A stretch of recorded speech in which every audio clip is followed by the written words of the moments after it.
Setelah mendapatkan izin dari Widya perkara usaha sayur, Rizky kembali ke rumahnya. Ia ingin memberitahukan semua ini ke Sastro, ibunya. Ia akan menceritakan semua yang telah ia alami dari bekerja dan bagaimana bisa mengumpulkan uang sebanyak ini. Rizky juga ingin melanjutkan ke SMK yang terbaik menurutnya. Terbaik karena lulusan dari sana banyak yang sudah bisa bekerja. Rizky tak mau kuliah karena ya tentu masalah biaya. Bisa lulus dari SMK saja rasanya sudah sangat bersyukur. Bukankah semua orang di dunia ini memiliki rezekinya masing-masing? Sekolah yang dimaksud oleh Rizky adalah SMK Kenari Kimia. Sekolah yang mengajarkan tentang kimia, apa itu kimia, dan berbagai macam bahan-bahan kimia. Rizky juga sudah membaca, pekerjaan apa yang cocok untuk lulusan dari kimia dan ternyata sangat banyak. Hampir seluruh pabrik membutuhkan orang yang paham tentang kimia, biasanya ditempatkan di bagian quality control atau laboratorium di sebuah pabrik. Itulah sebabnya Rizky ingin ke sana, tidak seperti sekolah SMA yang harus kuliah terlebih dahulu. Padahal sewaktu SMP, Rizky tidak mengetahui apa itu kimia karena tidak ada mata pelajaran. Tetapi, ia sering membaca buku di perpustakaan dan mengetahui dasar-dasar kimia itu seperti apa.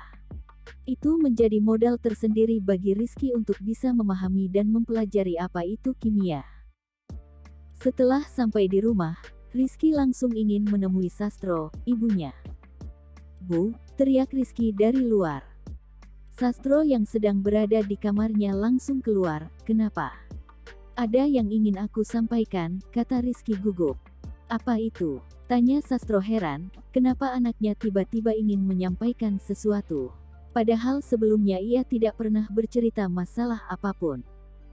Rizky tidak mengeluarkan uang itu, ia memilih untuk menjelaskan semuanya terlebih dahulu. "Sebelumnya maafin Rizky ya, Bu.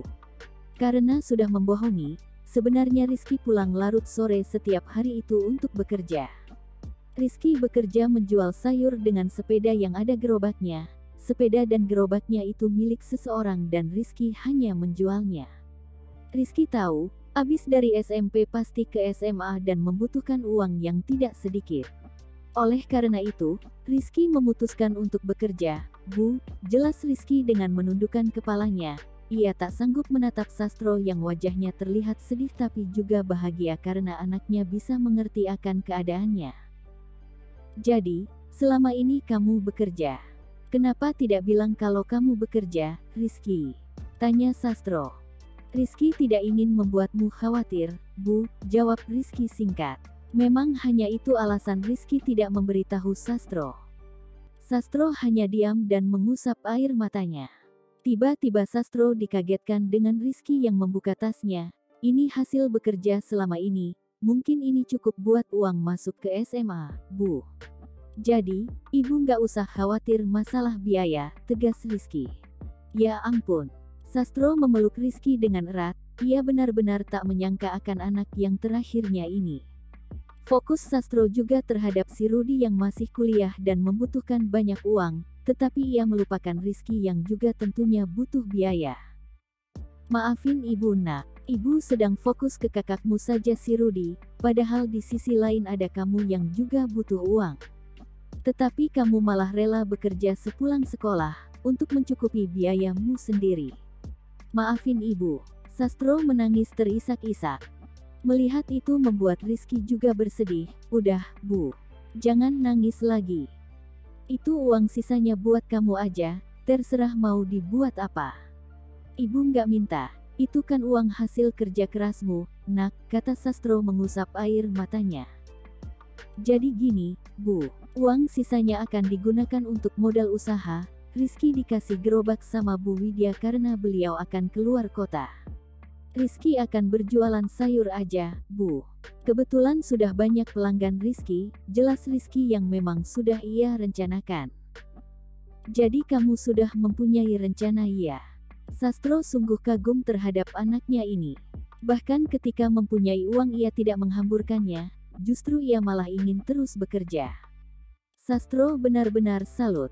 "Iya, Bu. Untuk saat ini seperti itu rencananya. tapi nanti juga akan dipikir lagi ke depannya. Jujur Rizky, sebenarnya untuk selanjutnya ia belum mengetahui teknik jualan sayur apa yang akan ia terapkan. Akankah seperti ia bekerja pada Widya, atau mengubah tata caranya? Ia masih terlalu abu-abu untuk memikirkannya. Ya sudah, kamu simpan baik-baik uangnya ya, tukas Sastro. Oh iya, ingin melanjutkan ke sekolah mana? Sambung Sastro. Ke SMK Kimia, Bu. Di sana peluang kerjanya banyak yang membutuhkan lulusan kimia. Boleh, kan? Kata Rizky. Kimia ya, itu jaraknya lumayan jauh dari rumah, kamu mau naik apa ke sana? Tanya Sastro, memang benar jarak rumah dari sekolah yang diinginkan Rizky terlalu jauh. Mungkin kalau naik motor bisa mencapai 20-25 menit perjalanan dengan kecepatan sedang. Tapi, sekolah kimia di kota ini cuman itu aja, Bu, jawab Rizky lemas. Ia tak memikirkan akan hal itu sebelumnya. Ternyata jarak juga bisa menjadi sebuah permasalahan. Tenang aja, masalah kendaraan entar kakakmu ini yang membelikan. Tiba-tiba ada suara dari luar. Ada secercah harapan bagi Rizky. Ternyata itu si Joko. Ia diam-diam mendengar obrolan Rizky dan Sastro. Ia juga sangat kagum dengan adiknya. Di saat yang lain sedang senang bermain tapi Rizky malah giai bekerja. Mungkin alasan itulah yang membuat Joko ingin menghadiahi sebuah motor kepadanya. Meskipun sebenarnya gaji Joko tidak banyak-banyak amat. Beneran kak? Tanya Rizky memastikan, takutnya kakaknya hanya membohonginya. Iya beneran, tenang aja, lo gak usah pikirin akan hal itu. Joko menepuk pundak Rizky berkali-kali. Yeyai, makasih. Ya udah Rizky mau mandi dulu ya. Rizky berjalan menuju lemari dan kamar mandi. Setelah melihat Rizky di dalam kamar mandi, kamu dapat uang dari mana? Tanya Sastro ke Joko. Sastro khawatir Joko akan mencuri motor, sungguh pemikiran yang buruk.